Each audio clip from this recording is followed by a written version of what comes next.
What's going on, YouTube? Link here. I just wanted to do a short 5-ish minute review of Dungeon Encounters.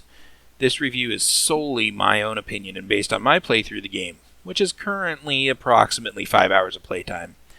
If you enjoy this video, please don't forget to like it, and if you want to see more like this, drop a subscribe down below and don't forget to ring that bell. Let's jump straight into it then. The graphics in this game are good, but nothing special to write home about. The animations are crisp, but only exist outside in the world map and not during combat. The combat graphics themselves are very reminiscent of 16 or 32-bit JRPG eras, which is to say nice, but repetitive and bland overall. The attack graphics are cool, and there seems to be quite a few, but even then it's just variations of scrolling graphics inside a box. The sound is, to put it bluntly, downright repetitive. Extremely so. To the point where just a few hours in, I'm considering turning the music off completely, as well as the battlefield sounds. The soundtrack is rocking, but contains one song. Albeit a long song, but still just one song. I do enjoy the ambient background noise on the maps. It's pleasant, not too overbearing. The gameplay is fun but repetitive. The general gameplay loop is explore to find upgraded abilities, secrets, information about monsters, and unlock ability points. You fight monsters during this exploration, but the monsters are only fought on top of specific markers that are randomly spawned on the map.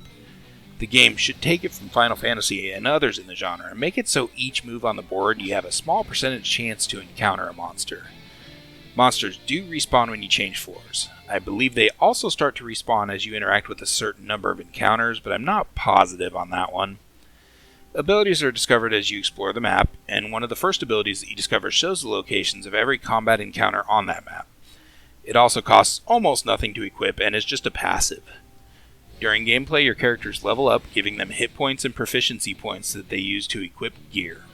You can find gear from monster fights, or you can buy it at vendors that you uncover along the way, and the gear slowly ramps up in strength.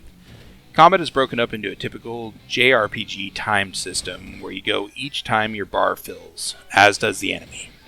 The higher your speed stat, the faster the bar fills.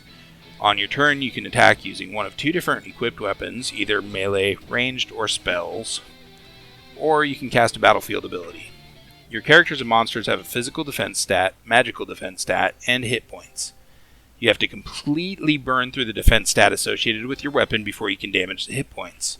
This means the defense of one completely nullifies the next attack, regardless.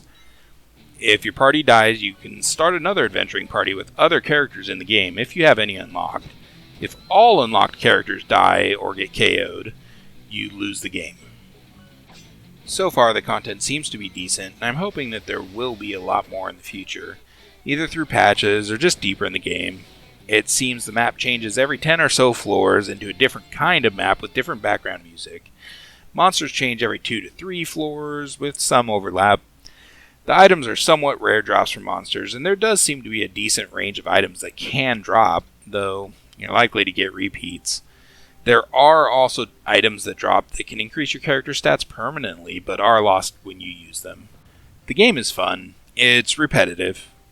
Overall, it feels like an older Final Fantasy game. The kind that are grindy, but generally fun. If you grew up during that age, you may get a nostalgic kick out of this game that leaves you enjoying it more than others. If you didn't grow up in that time, or don't like games that are repetitive, then, I'd probably stay away from this game, as the general gameplay loop doesn't seem to vary much at all. Anyways, that's all for today, everyone. Thanks for hanging out, and I hope you all have a wonderful day. If you enjoyed this review, leave a comment down below and let me know.